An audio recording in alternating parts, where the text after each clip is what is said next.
So when you're finished with your beatboxing projects, your next projects are going to be your first music video, okay? For your first music video, here's the written directions and stuff. I'm going to go over it with you, but here's the written directions. What you're going to be doing is you are going to be doing a video that is going to be basically Veterans Day, 9/11, or any branch of the armed forces. Now, I have a demo video here that I took off the internet. If I play this video here, if you hand in this quality work, you'll get about a C. Okay, first off, look at the images. See how they just flip from one to the next? So the transitions could definitely use some improvement. The next thing is, the images, if you look, they just kind of sit there. They don't really move. They don't do anything. Not that everything has to move, but it's just kind of boring. Now, as far as the images themselves, they're all kind of out of order. And what I mean is, if you look here, there's obviously it just fell because you see the smoke. This is later on during the rescue because there's no smoke, but they're searching for people. This is a year later on the USS Texas. This is 2 years later. Here it obviously just happened because you can't even see the nighttime or the daytime sky. And here the second tower isn't even hit yet. So the images, it's almost like they took 30 or 40 pictures, threw them on the floor and said, good enough. Now, does your video have to follow a timeline? No, it does not. But if it lends itself to doing a timeline like this does, then you should follow it so that your video makes more sense. Rather than have pictures of all different time frames, they could have very easily done this like, before the towers were hit, when the towers got hit, the rescue afterwards, the rebuilding, and so on. But they didn't. They just kind of threw a bunch of pictures together. Now, you have to have a story with your video. Now, the reason I call it a story is because you're going to have what's called a storyboard. A storyboard is what you are basing your topic off of. Okay? So I have another Veterans Day video here to show you. This one is going to demo. Basically, the story for this is veterans and kids and veteran soldiers doing humanitarian work. So you're going to see a lot of soldiers and kids. Look at the transitions. The transitions actually kind of make a little more sense. They kind of move from one, fade or dissolve. There's soldiers and kids. Notice how the images move a little bit. Not much, but just enough to make it interesting. And if we go through the entire thing, you're going to see soldiers and kids and soldiers doing humanitarian work. This is the type of video that I'm looking for from you guys. Now again, with the story, you must have a storyboard. Now your storyboard, if you think of TV shows nowadays, every single time the camera angle changes, it's a new storyboard.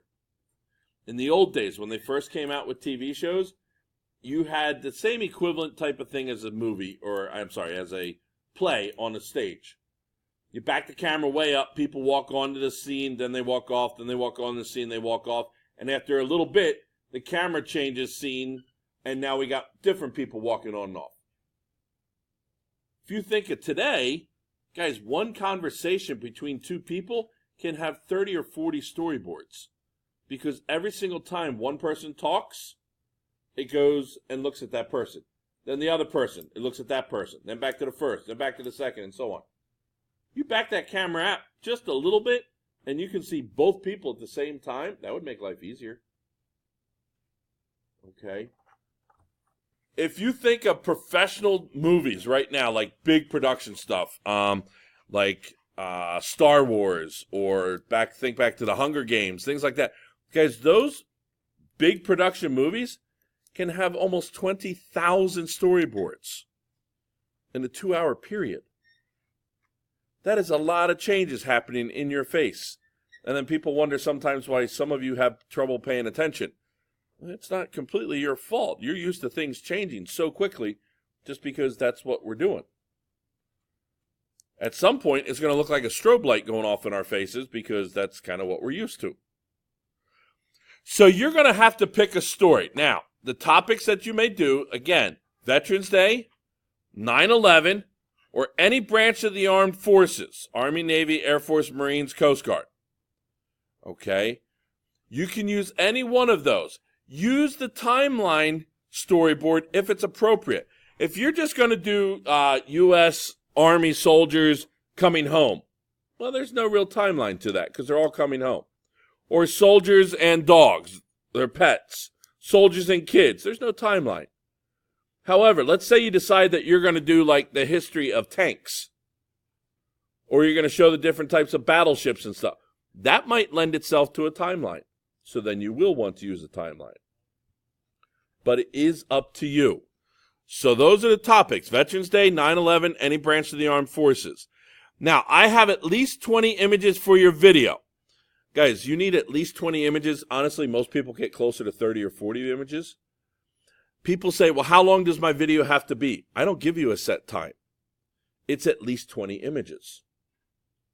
And I'll show you later on because some images with a lot of detail mean that video is going to be a lot longer than videos that has images with no detail. If you're military pictures, okay, if you're having military pictures, let's say you decide you're going to do the Navy SEALs, no guns in your pictures, in your images. Now people say, I have to have it. No, you don't. That video I started to show you is 72 images long. There's not a single gun in there on a soldier.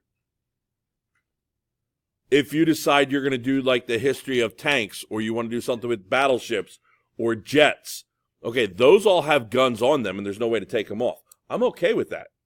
You just can't have those firing. But you can have the guns on those sorts of things. Google Images is what you'll probably use. You all sign the appropriate web use form. Maybe not this year. It might have been the year before or something. But basically it means that you're going to use the web appropriately. The school has great filters. So when you go looking at your pictures and stuff, it's going to filter out the images that are not appropriate for school. For the most part. Every now and then, an inappropriate image is going to pop up. If it does, just move on. The worst thing you can do, try to get somebody else to look at it. An example, I had a girl a couple years ago that had an image of 4 soldiers. They were all holding up a beer can. Is that appropriate for school? No. So that's what I'm talking about, whether it's appropriate for school or not. What you want to do, once you find an image, save your images to your piano folder. You're simply going to right-click, save image as, and then go find your piano folder. My suggestion is to actually make a new folder in your piano folder that is just for your first music video stuff. Because between 20 plus pictures, music, a Mixcraft project, a Movie Maker project, a Final MP4, all that stuff's going to take up a lot of room and stuff, and it becomes easier to organize it if it's all in the same folder. Do not save your pictures to a Word document. I don't know why 8th graders like to do this. Do not save it to a Word document because later on, you're eventually going to have to go back to that picture and save it the proper way as an image again. So don't do an extra step of putting it on a Word document. Be specific in your search, but be smart. If you just type in U.S. soldier, you will go through literally millions of pictures. Literally.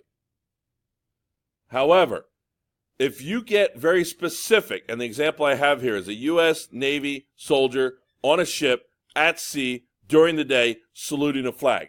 That's pretty specific. That's going to narrow it down to maybe 10 or less pictures. The more specific you are, the easier it's going to be. But the be smart part, guys, don't type all this stuff, U.S. Navy ship, soldier, sea, saluting a flag, and then put without a gun.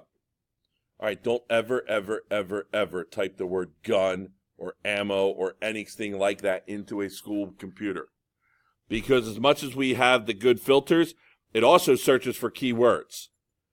And gun is one of them. Unfortunately, it doesn't see the word without or not holding a in front of the word gun. It only sees the word gun.